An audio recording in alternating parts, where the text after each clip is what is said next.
Hello, and welcome to today's panel, What Does the Future of Representation Look Like? Many thanks to our hosts, Stareable Fest, the premier annual indie TV and web series festival in the US, and the new home for digital creative talent in the TV industry. They honor the year's best content and provide a space for the next generation of creators to connect with industry executives, grow their network, learn new skills, and build community. I also want to take this chance to thank our festival sponsors, including Dell Technologies, AMC Networks, Shutterstock, and Adorama. I'll be your moderator. My name is Taylor Coriell, and my pronouns are she, her. I'm originally from Kentucky, and I'm now an actor, writer, and producer based in New York. Some of you may have seen my series, You're the Pest, on Stareable, as well as Sika TV, or maybe a few of you know me from playing Pam Beasley in the Office musical parody off-Broadway here in New York. Or maybe you don't know me at all, and to you I say hello. And if you want to know more, you can follow me on Twitter and Instagram at FrecklySoprano1, or check out my website at www.taylorcoriell.com. Today, we are welcoming a few of the top agents and managers in the business to learn what acquirers are looking for and how distribution and monetization of content are evolving. We'll find out how these three source their clients and what they think client rep relationships will look like in the future. I think it's safe to say that we're entering some new territory here, and I, for one, am looking forward to hearing what these three think about where we're headed. So a little digital housekeeping. If this is your first event with us, just a few notes about interacting on the platform. You can click the TV icon on the left side of your screen to open the virtual screening room to watch any of the shows. You can also click on anyone in the audience here to start a private video chat with them, but we won't be able to hear you up here on stage. On the bottom toolbar on the far right side, you'll see a lock icon. When it's unlocked, you're available to have video chats with other audience members, but when it's locked, people can't start chatting with you. And if you haven't already, please allow your browser to enable your camera and your microphone. And you can click the gear icon in the top right-hand corner and change the settings to enable your camera and your microphone. Most importantly, we will be taking your questions and comments later in the session, so you can feel free to participate. You can use the little hand icon to raise your hand if you have a question and would like to come up here on stage with us. And if you'd like to submit a question on screen, you can click the question mark bubble and type it to us. Now, I would like to welcome our guests, Kumar from UTA, Jason Newman from Untitled Entertainment, and Michael Rosenberg from Untitled Entertainment. Hi there. Yay. Newman. It looks like we were having a little technical difficulties with Jason, but hopefully he'll be here with us soon. But we have Ra and Michael. So I would love to let you guys introduce yourselves. Can you just tell us who you are, your job title, and maybe like a recent project or something that you're looking forward to that's coming up soon? Ra, why don't we start with you? Sure. I'm Ra Kumar. I'm an agent in the alternative business over at United Talent Agency. I've been there for, well, I guess 9 years in total, and I live in New York. I guess the project I'm most excited about right now is we've just set up a new series with the team from Astronomy Club, which was a project which was a series on Netflix, but we've set up a new series. I don't think I'm allowed to say who the buyer is yet, but it's really fun. It's called Sherlock Homies, and it's set around the last, what's that? We won't tell. Yeah. It's set around the last Black-owned detective agency in Harlem. It's really funny. It's sort of a little bit Brooklyn Nine-Nine meets Reno 911. Oh, fun. I'm really excited about that. Yeah, that's a really good show. Yeah. Michael? I'm Michael Rosenberg. I came to Untitled about a year ago to start a television business, which they never had a dedicated TV business before. So it's development and production and everything in between. Prior to this, I ran E1, which is the world's, in my opinion, leading independent studio for about 7 years. I ran the US television department. And, you know, I mean, for the most part, we started last summer and we're getting real momentum going. And of course, there was a lot of shutdowns. So we've got a lot of development, and the truth is I'm excited about most of it. So, you know, it's coming everywhere from from graphic novels and books to formats to original ideas, both comedy and drama and everything in between. So I really can't pinpoint a project I'm more excited about at the moment. But by the way, I did hear Sherlock Holmes, and I really think, I mean, it's a fantastic project. It was a lot of fun. It was a lot of fun, and we had a lot of buyers bidding on it. So it was probably the only bidding war I've been a part of this year. Sadly, it's been an interesting year. Definitely. That's awesome though. Astronomy Club. I know Keisha Zoller. She was my sketch teacher at UCB for a while, so I've kept tabs on them. Well, it's great that, the Astronomy Club is rep by Innovative. So my buddies over there, Jim Stein and Ben Carnegie, represent the talent, and we represent the production company, Cowboy Bear Ninja, who's going to be producing it. That's awesome. Yeah. So I guess while we're still waiting for Jason, I can have him introduce himself whenever he gets here.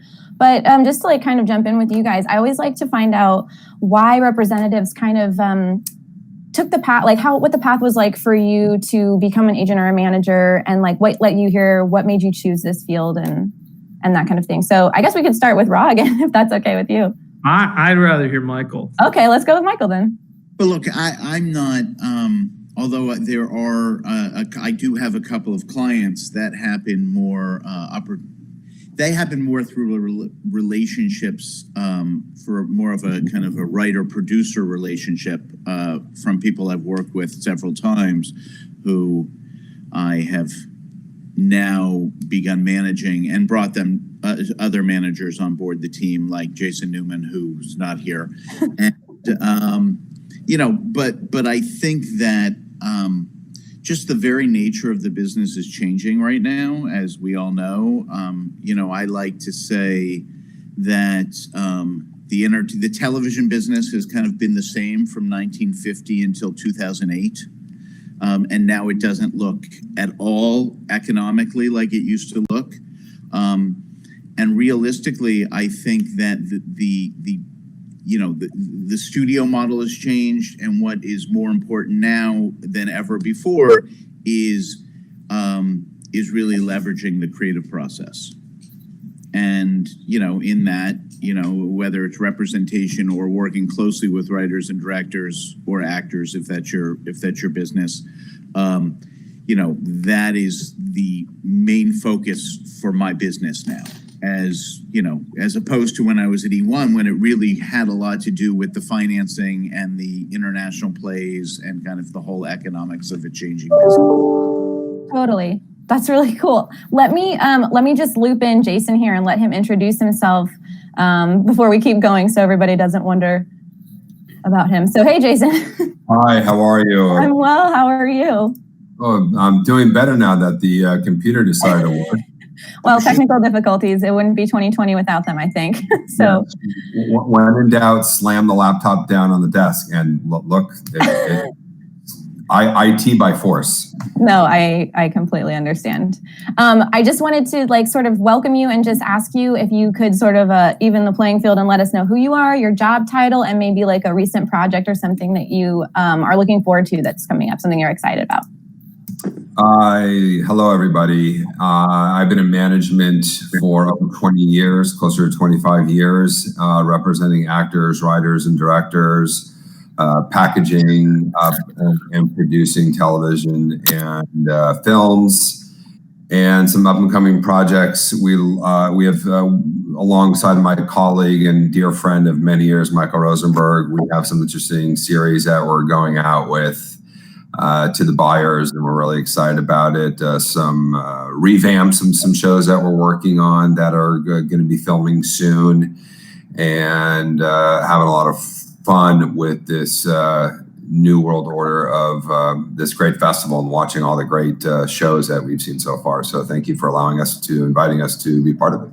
Yeah, I think it's our pleasure. Great. Well, so what I had asked the guys before is sort of what did the path to where you are look like? But Michael opened up a really good opportunity to talk about just kind of the direction that the industry is headed, and I think something that is kind of on all of our minds is like, how is distribution changing, or how do you see it changing going forward, especially now with not only the pandemic, but the multiple social justice movements that are going on and things like that? How do you see that changing from your perspective? We can start with, why don't we start with Michael, since he was the one who sort of looped us in over there. Who hasn't really talked much yet? We can. I just felt like I put him on the spot with that immediate bio. I'm fine, sorry. I mean, look, here's the thing. As I said, everything was kind of the same for a long time. It was the model of, you'd go to a studio, they'd go to a network. It would be a studio network venture between a license fee and the studio would keep the international rights, et cetera, et cetera.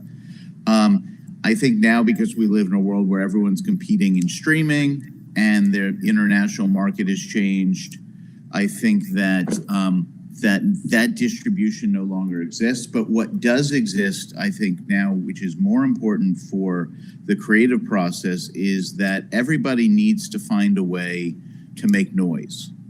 And a lot of that has to do with, the run for, the competition for IP, whether it's a book or a movie, or whatnot. But the other side of it is that with what's going on in the world, as we know, in kind of the, you talked about the social justice side of it, for instance, right, is the demand for new voices and the demand for underrepresented people to be shown, for people of every group, or everybody that feels marginalized in their group, to see people like them on television. And that has given opportunity to people, television was a very closed business. For a long time, it was, people didn't take chances on new writers. People didn't take chances on new directors. If I could tell you, when I did a show for HBO years ago called Hung, and we had the majority of our episodes for 3 years were directed by women, which was unheard of back then. Right. And I can't take sole credit to that. One of my showrunners was really leading that charge. But today you can't get a show on television unless the majority of your directors, or at least a parity of directors, are women. A parity of directors are from a smaller grouping of, whether, or an unrepresented grouping. I shouldn't say smaller, but the truth of that is, you get better storytelling because of that. Because the reality is, when the more lenses you're seeing something through, the more authenticity there is.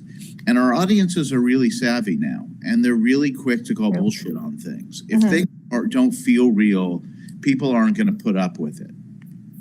So I don't know if that at all answered your question, but we'll go from there. No, I mean, it kind of ties into everything that we're talking about. I'd love to hear from either Jason or Ra, if anybody feels moved to speak, although probably not at the same time. Ra, go ahead, please. Yeah, I mean, look, I think the representation of diversity is incredibly important. And, there's nothing I could say that Michael didn't just say already. We're finding that people are more open to conversations like that. I can't tell. I mean, the last agency I worked at, I remember bringing up a talented South Asian actor, and I said, "What do you think?" And they said, "Oh, we already have one." And it was, that was APA, by the way. Just in case anybody wants to know where not to stack your cards. But it's that sort of thinking that has gone on for the last, however long this industry's been around. We're definitely trying to change that. We're definitely trying to, remove the idea of two people that look similar are the same. But there's a lot more work to be done. Absolutely. To wrap it up on this side, the buyers are wanting diversity in all their buyings, and they have shareholders and they have consumers. If you look at who those buyers are, Disney/Fox, that's one entity now, Netflix, Amazon, Hulu. The beauty of, and throw in HBO Max and that other one that Universal launched, Peacock, when it comes down to it, the audiences are able to go on social media, Twitter, Instagram, Facebook, and express their opinions. And these buyers now have inside those corporations people looking at those opinions on a regular basis. And they're reading them and they're finally paying attention to them.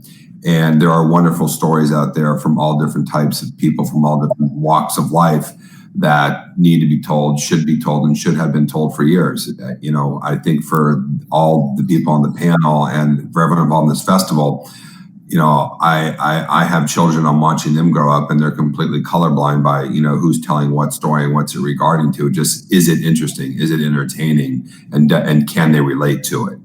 And that's the basis of how more great stories and more great storytellers from all walks of life will have the opportunity to do that now. So yes, it took a worldwide pandemic to just literally kick this into high gear. So, you know, if there's a positive in these last 6 months, being under the microscope, this is definitely one of those positives. Definitely.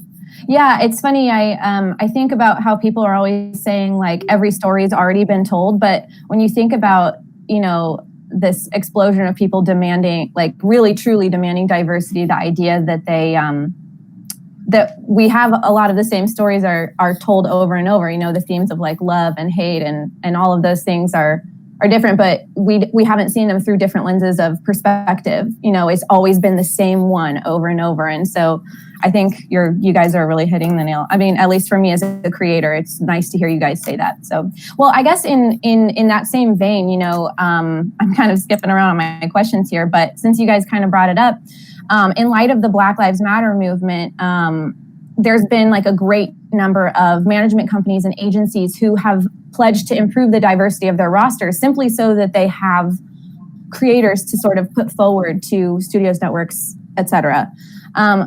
With your particular companies, you know, what sort of concrete steps have you seen being taken at your own companies, or maybe some of the other companies that you work with closely to enact those changes to make those promises, you know, come to fruition? Anybody feel moved to answer first? I'll do that one. Okay. Well, I'll start with this. Being a partner, I've been and being around since the inception of the company. We did a little survey about 3-4 years ago, and that survey is we are 45 women to 20 men. So we've already unconsciously went for who's the best addition to be at the company. Who do we want to promote at the company?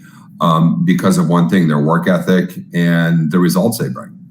It's been an unconscious decision by the decision makers at Untitled to say, we want this type of person here. It's just, we're a results-oriented company, and we don't care if that person was green from Mars coming down doing it. It's just been the way it is there. So we were lucky looking back at it now as we stare at the situation of being under the microscope in all areas of business, but specifically ours is, you know, we're Hollywood. We're going to be under the radar greater than anybody else out there because of what we do.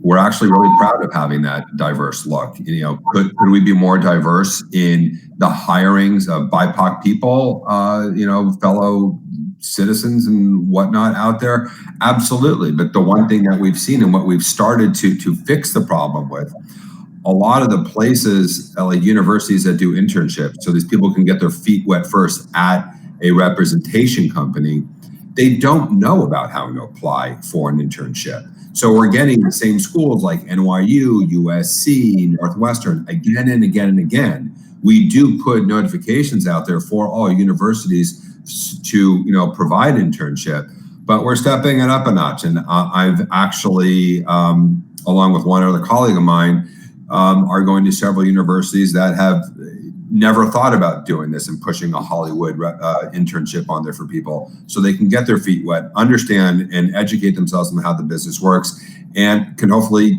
motivate them to move it along further for them as an individual. So we're doing what we can, but there have not been as many applicants. We never turned anyone down because of the way they look or feel. We just haven't had the applicants coming in. And I did talk to, some colleagues and peers at other companies like 3 Arts and UTA and CAA and WME. And a lot of us have had the same answer. No one's been, from my, due diligence, has not been turning down people. It's the lack of knowing how to get into business. I would echo that. I would definitely echo that. I think it's an unusual career choice for people who don't understand it and who weren't raised in it. And I think that, when you go to Harvard, there's a huge, and I did not go to Harvard. When you go to Harvard, there's a huge press, like, you're going to go to Wall Street, right? Like, you're going to be in media, or you're going to be on Wall Street, or you're going to be in medicine, or you're like, there's all these different decision points. And it's really encouraged. When you go to the University of Missouri, where I went, it's a little bit tougher to figure out, wait. Isn't that the Harvard of the Midwest? It's the Harvard of Central Missouri, I would say. Got it. Well, that's something. It's a really specific regional Harvard.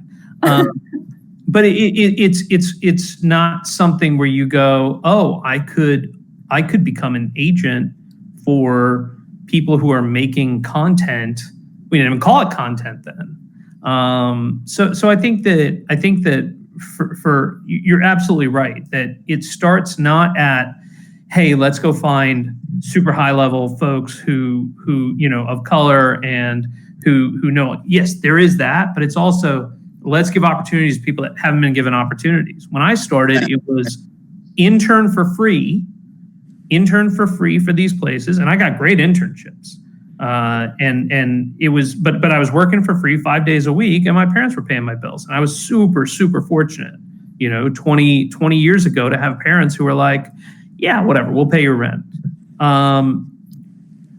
If you're a kid who's struggling today, you just don't have that opportunity. So we put it, UTA has changed everything in terms of how internships work, how we recruit, all of that, to say, we're going to find ways to get people who wouldn't have had this opportunity, get them this opportunity.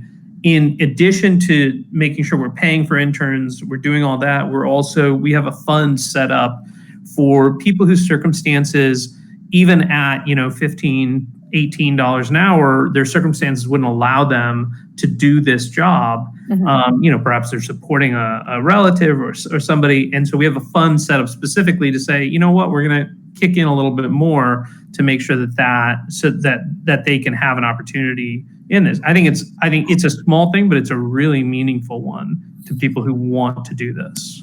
Absolutely. And for you to set this really great example, being at UTA for other people to do the same thing. Yeah. Michael, did you have anything to add? Yeah, sorry, I had to move my camera because my machine was running out of juice. So, so I'm sorry if this is a more aggressive camera angle. No, for me, it's this is a subject I've talked a lot about, and Jason knows I've talked a lot about to him about this, which is kind of, it's all about access, right? And I think this kind of goes into the whole idea of independent television and a lot of what the bigger picture of what's going on here, right? Which is, look, I grew up in LA, and I was fortunate enough to have, my father was an agent.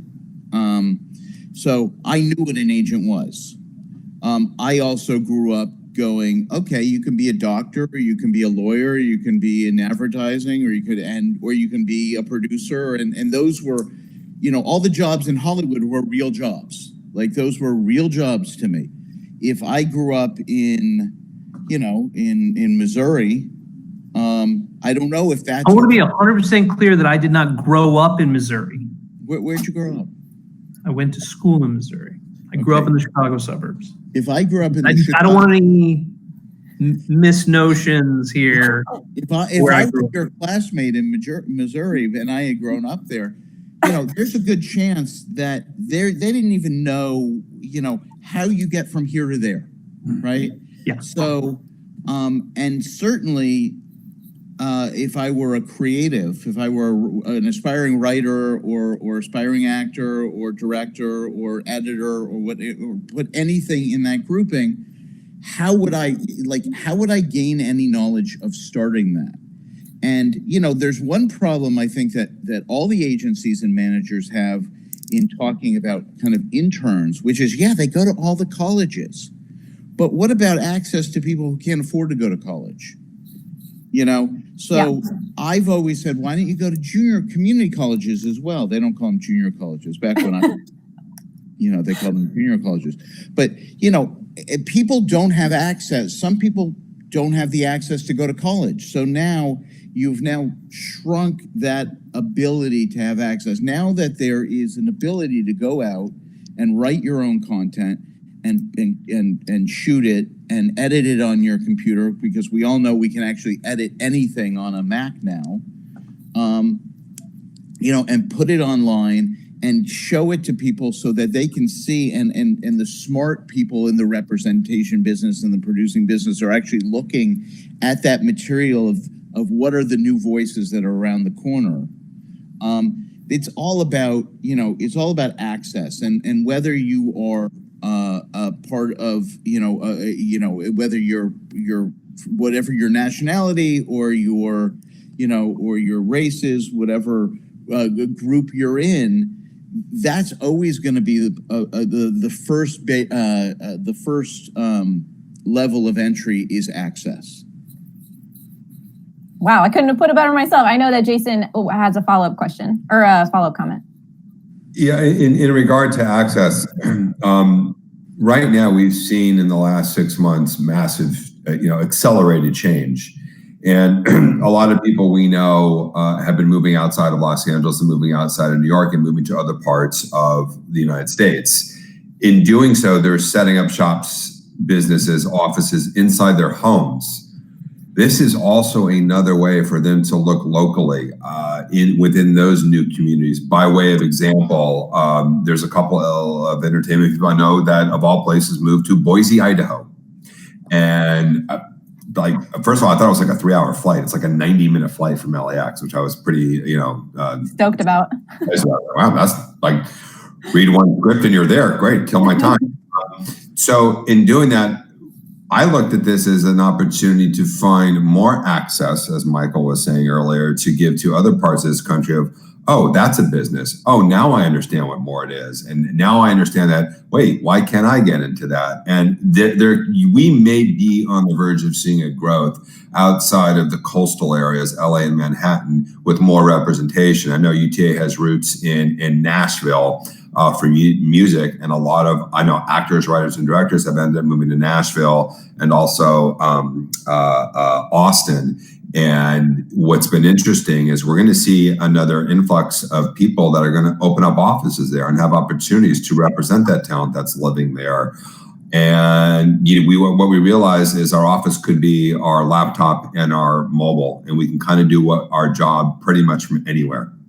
And that may lead to more access and entry-level ways for people to get in the entertainment business. But like Michael said, it'd be great to be having these opportunities at high school to junior colleges before you get to college level, doing it to show people this industry and describe how to get in there and how to build on it. That's a really good point. I'm actually going to come back to that because one, it's interesting. The access situation. So I did have a question, because you brought up a really important point. I can't remember if it was Ra or if it was Michael, but we're talking about access, whether people, especially from underrepresented communities like women, like people from the BIPOC and LGBTQ communities, and anywhere that people might intersect, for multiple reasons may not have been afforded the same opportunities to get their work in front of the right people, people such as yourselves. School is expensive. Showcases are usually part of school or can be kind of expensive, pay to play, things like that. So it sounds like one of the, suggestions that you guys have was really making your own work to get in front of those right people like yourselves, how people such as writers or creators who are prepared. I got to be honest, I actually feel a little bit differently about it. Okay. I don't think that you can. I don't.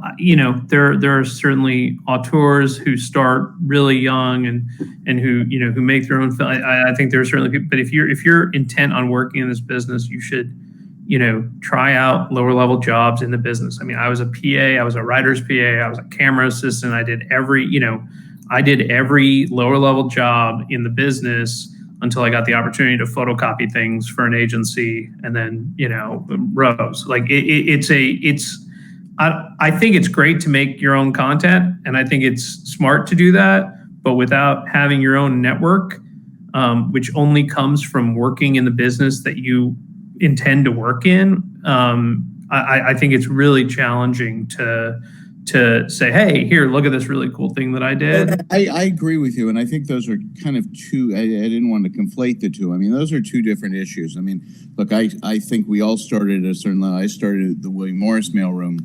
and I believe that if you get the opportunity to start in an agency mailroom, it's kind of the best place to start. Absolutely. It really gives you a vantage point to everything. But I do think that if you're dealing with truly a creative endeavor, right?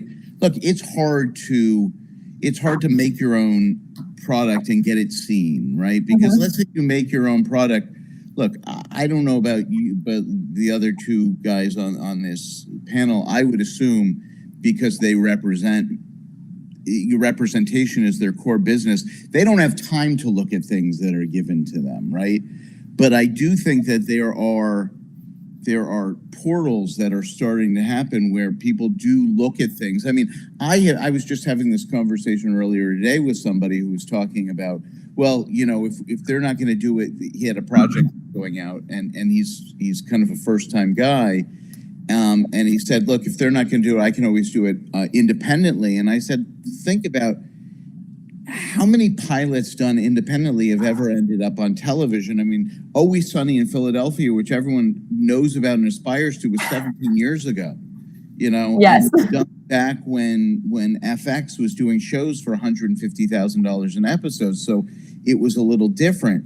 But there are people who go to certain portals. What is that? There was that Vermont Film Festival, that ITV Fest. Yeah, where I saw a lot of stuff from there, and I didn't actually get involved in any of it, but I know some people who said, look, I saw some promise in some of the people there, and I didn't exactly buy into what they made, but I definitely developed something else with them. And look, I think we're very early in that process. So I'm not going to say that that's happening a lot, but it's probably happening more and more. But I am saying that, those are certain barriers of entries that are coming down a little bit, not as quickly as people would like, because let's face it, the people who are representing people and the people that at the studio level and network level, they don't have the time to be looking at everything somebody has made, whether it's they're talented or not. It's just there are so many hours in the day. On the business side, I think you're absolutely right. We all started in the same places. We all started in the mailroom. We all started making independent films. We all started, working production and interning, for no money or very little money. Totally. So it sounds kind of like you're saying make your stuff, but also try to start at ground level situation. I'll give you a good comparison, because I do agree with my fellow colleagues up here on this digital awesome panel. I feel like you guys are next to me, but really not. I look at you just like this, though. Yeah, I felt the hug. I think you can compare it to this. A director's like a chef, and when you first get into the business, you're a dishwasher. And you're busting it. And yes, at 16 years old, I had a job in a restaurant and I was washing dishes. And you work your way up. But while you're honing your craft as a storyteller, which you can, be a chef at home and cook at home and do something, you're working on your craft. Get involved, get seen, learn every aspect of the business that there is to learn, from being on set to what's getting made out there. Read the trades, see what's getting made, try and get your hands on those scripts. Get yourself around fellow filmmakers and talk to them about what they're doing. Help them make their student films. Get involved and just work hard. Hard work ethic will get you somewhere. I don't know if it's going to be on set as a producer, a director, a writer, a representative. You're going to figure out your way. Networking and getting into the business in any industry is the way to work it. And it's tough right now because of COVID. You can't just get on set. The protocols are more stringent than ever before for health reasons, for obvious health reasons and whatnot. And the same thing with going into entertainment offices and studios. No one's back on the Warner Brother Universal lot or the Netflix buildings. It's hard to break in now than ever. But when we're back, when we're safely in these structures, get their work. Go to the universities out there and make contact. Be someone who holds a light for the DP on something and just get involved and do it. But just work hard, network, make connections. You never know where that person, being a gaffer is going to be in 2 years, and he could be or she could be in a position of power or at a new job that could introduce you to more people out there. Digitally network. There's lots of group chat rooms and panels at the assistants that work at Untitled, and I'm sure UTA too, that are doing things that we never knew existed or the tools before to network around and see what's going on. So there's opportunity out there. If you want it bad enough, you'll figure it out. Totally. Well, and to that point, we have a question from the audience that I'd like to pop up on the screen. I think it's from Etta Elliott. Sarah, if you want to pop it up on the screen. So it's for Jason. Is the company hiring right now with COVID for internships? I guess we could ask that of all of you. Yes, we are taking on interns now. Throughout the year, we actually take interns on. We cap at a certain number because there's just not the bandwidth to give everyone the opportunity to learn what we're doing. But yes, and we're taking applicants and resumes. So send it over. Everyone who's in the audience, send it on. Not everybody, but if you're interested in it, we will definitely explore it. Casey is the first level to get through to say, hey, these are the people that are bringing them in, and we'll look at them. And because of Stareable, if you just kind of send a note that you met me through Stareable, or consider this a meeting, even though we're not talking one-on-one, and just say that, we'll put it to the top of the pile to consider bringing forward. Sure, why not? Cool. Rob? I actually don't know what we're doing in terms of internships right now. That's okay.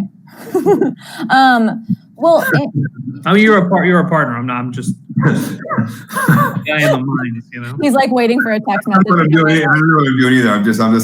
But I'm going to do it. I'm going to know now. No, if I tell you what's happening, I'm just cognizant. I'll just blame Rosie if it goes wrong. So I guess kind of like as a little tiny baby follow-up to that. So like with COVID and everything, you guys were talking about locations. Do you think that there's more of an opportunity for creators who are based outside of a major market, like such as LA or New York, or even maybe Toronto, to connect with you guys? Let's go with Jason first. I heard your voice. So, I'm going to go back 6, 7, 8 years, and Roz can definitely verify this. There was a person about 10 years ago, 12 years ago named Brett Weinstein. And I respect and admire him very much. And I still do. He was the first traditional agent out of UTA to get involved in the digital space. And he started this company called 60 Frames. And then he brought in this digital world to UTA. They were the first agency of stature in Hollywood to say, we're going to have this department here, and we're going to represent new creators telling stories or whatnot across the board. And many of the talent that he signed were not LA based or New York based. They were all over the map. And then, of course, it snowballed to several other agencies doing it. And we were like one of the first management companies that dove into that space as well, too. So, yes, you can be anywhere making content. Put it up on YouTube and get views, and we'll see it. And, I speak to the assistants every 2 weeks, and I have one assignment: just find great stuff. I don't use the word stuff. I say other S words to them to describe what they need to be doing, but bring us examples of good stuff, and let's see what we can do with it. Find them out there. You can be there's no excuse why we can't find somebody who's, filming a cool documentary in Alaska, or a comedy in Louisiana, or a comedy in Florida. But I think everything's kind of funny in Florida personally. But my most prolific production company clients are in Montana and Austin. There you go. They're doing great business. They're not, and I actually think it helps them to not be part of the whole, hearing the same rumors and talking about things that, suggest who's got status over it. It's like, they're like, hey, let's go sell shows. Let's go make shows. They've got people who love living there that get to, if you get to be an editor in Montana and you get to ski, 3 days a week, you feel pretty good about your life. If you're in Austin eating great tacos all the time, that's kind of, there's no need to be in LA or New York anymore. I feel we have better tacos. I'm going to go ahead and tell you right now. And listen, man, I love LA tacos. Austin is hands down. It's crazy. It's crazy.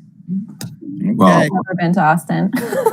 It's a great We're time. about to be having a taco crawl. I'll introduce you both to the taco crawl. One place that will not win is New York. So Oh my God. Definitely not. I spent a lot Only. of time in Toronto, sorry. And I will tell you, there is not one good taco in that city. Well, they have poutine. Who needs anything else, right? I like chili fries over poutine. I think I probably would too. So I see another question came in from Abby Ann. I hope I'm saying that right. I thought it was kind of a great question to sort of pivot to as far as access.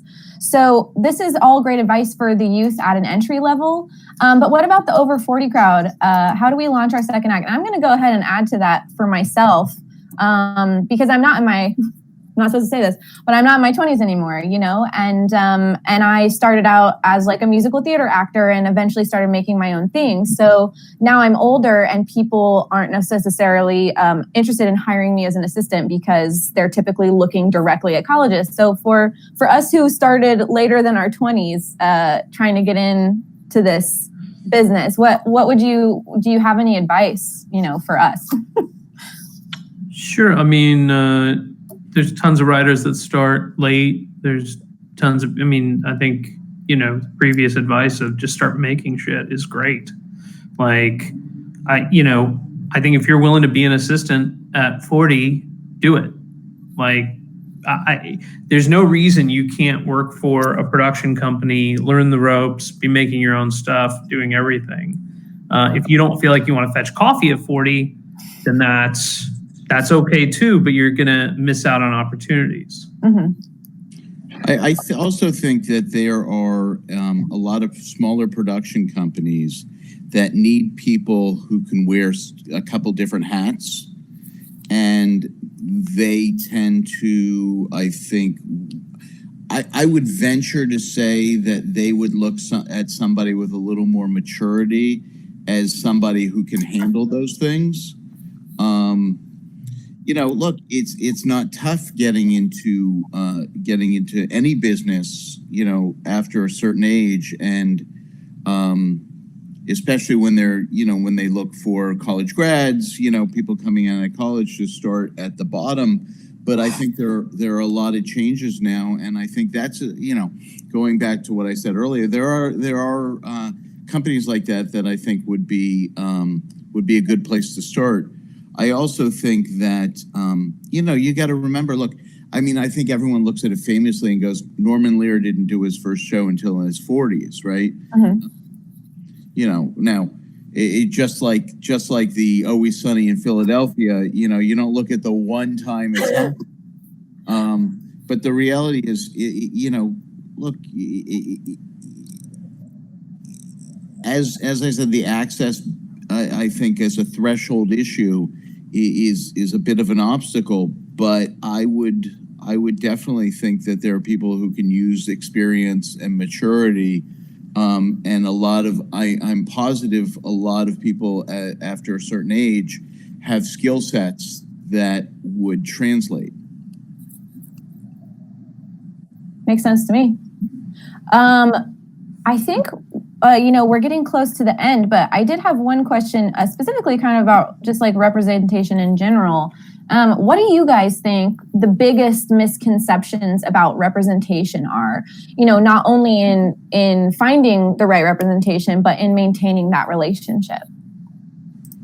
Ra, if you want to go first, I see you nodding. Sure. I think a lot of people, in our business, there's something of a lottery mentality that exists where if I can just get this meeting, or if I can just, get this part, or if I could just sell this, this project, like it's going to make it for me. I'm going to be golden. And a lot of people feel like if I just get the right agent, it's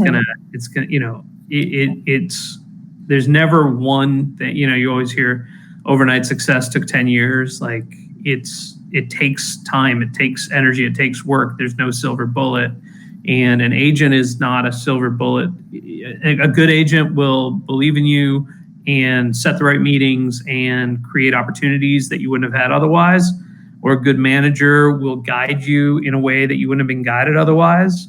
But it's not going to be the game changer unless you yourself have the content, that people want to buy, or are the content that people want to buy. Right. Jason, I see you nodding. I was agreeing. Oh, great. Well,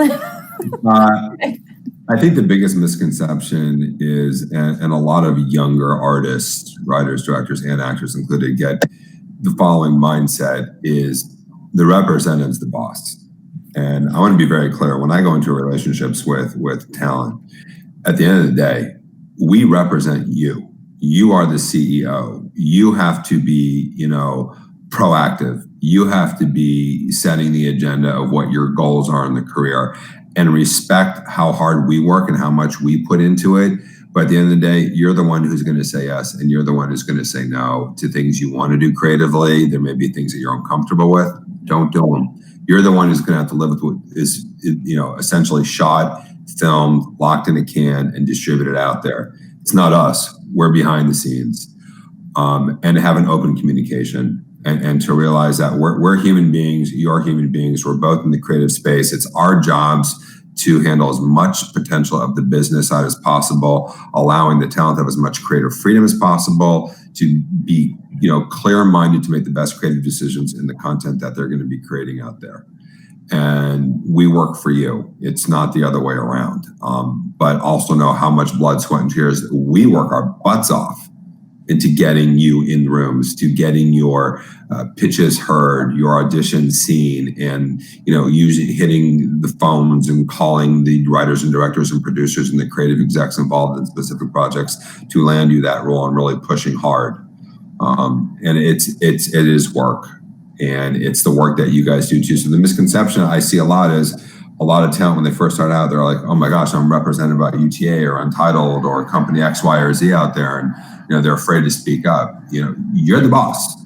Your talent is what we're selling in the marketplace, and just know that it's a effort by both parties, the representative and the talent, to work together. And it's a marathon. It's not a sprint. Like Ross said earlier, there's nobody overnight that's done this. It may seem like overnight because you never saw or heard from them in the other 15 or 20 smaller at the moment jobs that they've had. But all of a sudden it's like, oh my gosh, where'd this person come from? Well, they didn't just drop in from outer space and, Montana or what. Well, apparently Montana, yeah. Yeah, I was going to say, if I could convince my wife to let us move out to Montana, I would be in Bozeman tomorrow. I was out there 3 weeks ago. It's the oldest place in the United States. In the lower 48 is Bozeman, Montana. What's that? It's the coldest place in the United States.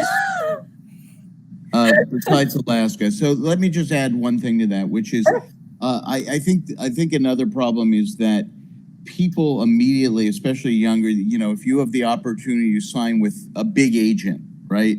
Immediately they look at that and they say, that's the best opportunity for me. It might not be, and quite often it's not, because you are not as important to them as you are maybe to a younger or a smaller agent who's going to work more for you. It's in the long run, it's about building your team. Something I heard a lot during this WGA ATA dispute was writers saying to me, well, look, I got this job. My agent didn't do anything. And I said to them, yes, your agent didn't get you this job, but your agent introduced you to someone like me, 10 years ago. And I put you in a show, and now you met the person who hired you on that show. It's a team. It's if you have an agent, if you have a manager, if you have a lawyer, your team is, some people are going to do one thing and some people are going to do other. And also, if you sign with an agent, that's not your agent for life. That's your agent for now, and if your relationship is working out well for you and for them, then that's going to be your agent. But look, maybe it's not working out for you, and you move to another agency, or maybe it's not working out for your agent and he has to drop you, and then you find he or she, and then you find somebody else. So I think it's the ego of, I need to sign with the big agent at one of the big 3 or 4 agencies, and that's going to make my career. It's not a panacea, who you sign with. It's you start at the beginning, like Jason said, it's a marathon. So you're the CEO of your own team. I like that. I've been taking notes. So it looks like we have about 5 minutes left for questions from the audience. So if you have a question and you'd like to come up on stage with us, you can raise your hand, the little hand icon, or if you just like to submit a question on screen, you can type it where you see the question mark. I think I have one already from Elroy about UTA. So it's for Ra. Does UTA digital only represent companies and or creators with an established audience already? Do you only rep people in New York City? Montana. I don't know Brent's business, to be totally honest. I know little bits of it, but I'd be the wrong person to ask about on the digital side. And in as far as repping people only in New York, I think I've answered that. Yes. I don't see any other. I'll help Ra out here for the digital side, because I work with that whole digital department with Allie and Greg and everyone.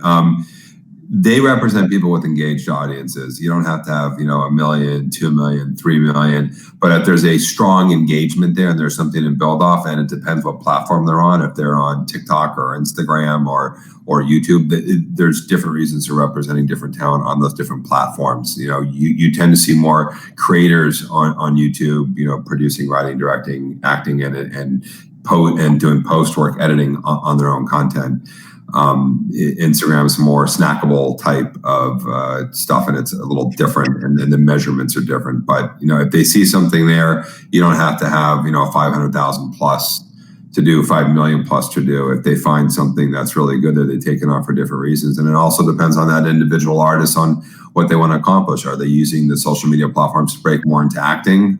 Then there's that conversation to have about whether we take that person on, and we want to get behind them, across the board of everything UTA has to offer, because UTA has a lot to offer and they're damn good at what they do. Nice. Snackable. I like that. I like that too. Yeah, snackable. That's good. I have another question from Ajay, actually. Are there specific things or types of things that you all are looking for right now, or that you see, where do you see mandates going? We can start with Ra. Sure. I mean, on the nonfiction side, it's very different than the fiction side, because I think that as things are, going into production on the fiction side, 1 hour dramas and half-hour comedies, what we're seeing is a lot of stop and start. And correct me if I'm wrong on that, Michael and Jason, but I know that, I know a couple of actors, one who went to work first week, everything's great. Then her costumer got ill and she was like, I've barely seen that person, but now I'm on lockdown for 2 weeks. There's a lot of shows that are trying to create these bubbles. I don't know if they'll work. On the nonfiction side, we're, fully in production on a lot of stuff right now. So I would say, what the buyers are looking for is stuff that looks fresh and fun and is entertaining and doesn't talk about the pandemic that we're all living through right now at all, and just is really, is unique. I think one of the things that I found over the last 6 months I sold more nonfiction content in the last 6 months than I sold in the 18 months before that. And I think a big part of that is due to the producibility of it. And the other part of it is due to the fact that the timelines for production are so fast. If you're shooting a show, let's say you're shooting a below deck, on a yacht, like you're basically creating your own bubble for the most part. You're able to shoot something quickly and you're able to turn out a lot of episodes. We just had a series on Travel Channel that we shot all 8 episodes in 1 week. I don't know how it happened, but that's incredibly producible. Yeah, I know. It's crazy. It's crazy. And, by the way, and it looks great. Sorry, in 20 plus years, I've never heard of it. I hadn't either. Well, when I worked at Fox World, we did multiple foreign seasons of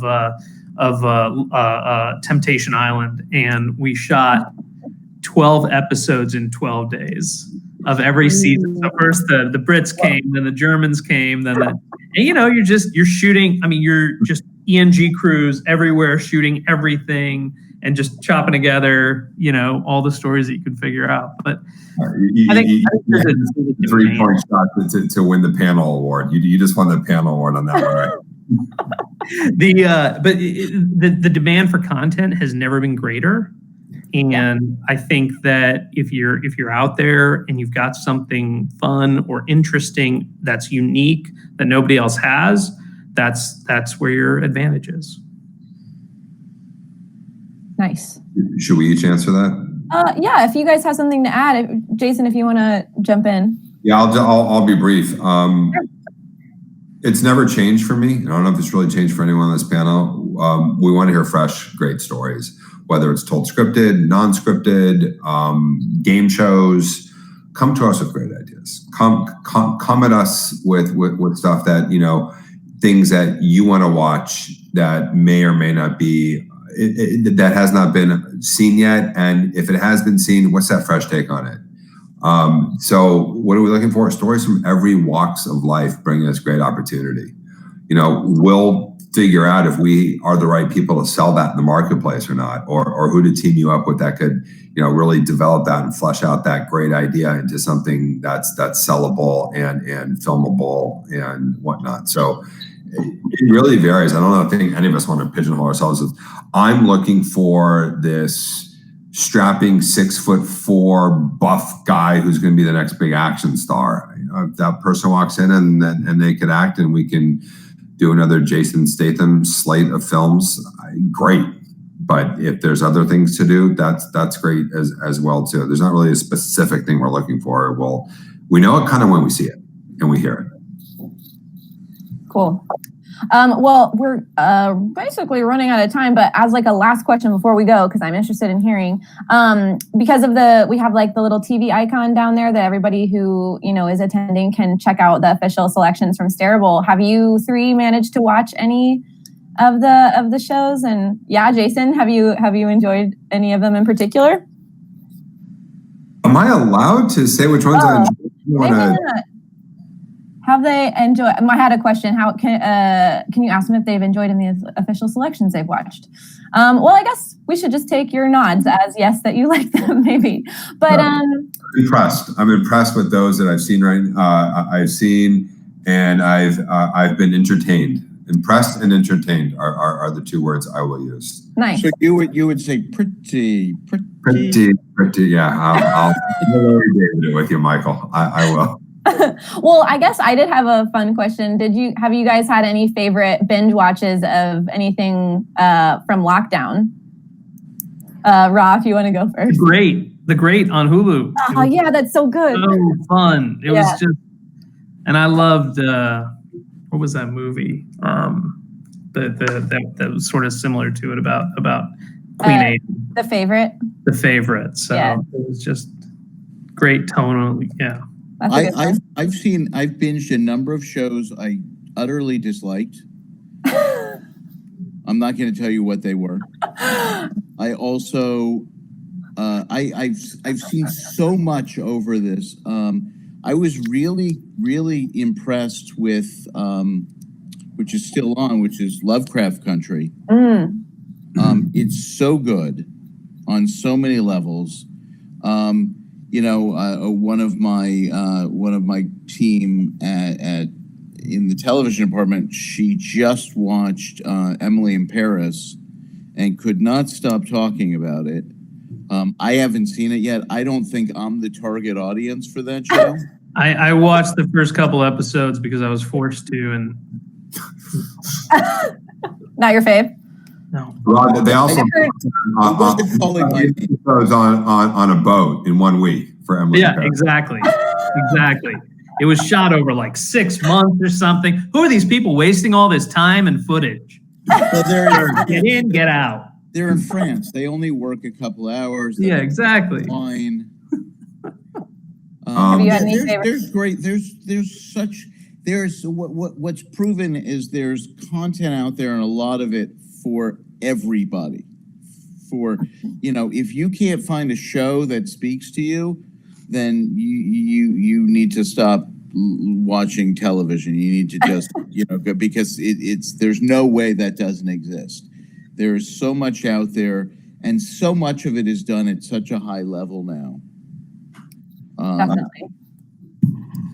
Mine are most recently The Social Dilemma. That opened up a can of worms and some great conversations between me and my kids. And the 3 older ones are not kids anymore; they're in their 20s. So that they were kind of blown away by how those companies function and work, and which led to some really fascinating conversations with them and their friends and us, and it was great. I really enjoyed that as an engaging piece of content. I think the ones that really stood out to me were Amazon, the Al Pacino show, The Hunters. Is it Hunters? Hunters. Yeah, I really like that a lot. And then I gotta tell you, season 2, which just came out of Amazon on The Boys. Yeah. I mean, that is just, there are things that come out of you left and right that you never saw coming. And I think it's so well executed, so well done, and all very relatable to things going on in our country. Upload on Amazon was good too. Yeah. I like it. Has anybody seen Utopia? No, I heard good things. I start tomorrow. Sounds super bloody. Upload is the Greg Daniels show, right? Yeah. It's good. It's really good. It's on my list. It's got a really, really interesting rhythm to it. And everything David Chang on Netflix is just awesome. Oh, I like Chef Show too. Chef Show is really good. Oh man, I love it. There's a barbecue show on Netflix that's really interesting. I watched that. As you know, I've started smoking meats. There's a taco show from Austin too. That's really, really good, and it claims to be a little bit better than the LA taco show. But yeah. Is it the Kumar show? I don't know. That's all tacos all the time. Meat Eater on Netflix is really good. Very good. That's a great show. That is an awesome show. Yeah. When I was in Montana, I got a chance to hang out with Steve Rinella a little bit. That's all I'm going to say. Spent an hour with Steve Rinella. Spent an hour with Steve Rinella looking at like where he was going to go hunting that week. Pretty fun. That's pretty amazing. Well, you guys, this has really been awesome. I think it's time. We're a little over time, sorry. But it's time for us to wrap up. I just want to say thank you again, you guys, Rod, Jason, and Michael, for joining us today and sharing all of this insight and your experiences. And to the audience, thank you guys for joining us and giving us your questions and just being a part of this awesome community of creators. Thanks again to the festival sponsors, Dell Technologies, AMC Networks, Shutterstock, and Adorama. And we'll see you guys next time. The next session is from 6 to 7 today, the panel exploring the online comedy landscape. So thanks again for joining us. Who's on the panel? I would have to look it up. Yeah, I'd be curious. Yeah. I'll message you guys separately. Cool. Well, thank you guys again so much for joining us, and everybody have a great day. Thank Bye. you. Bye. How do I get out of this?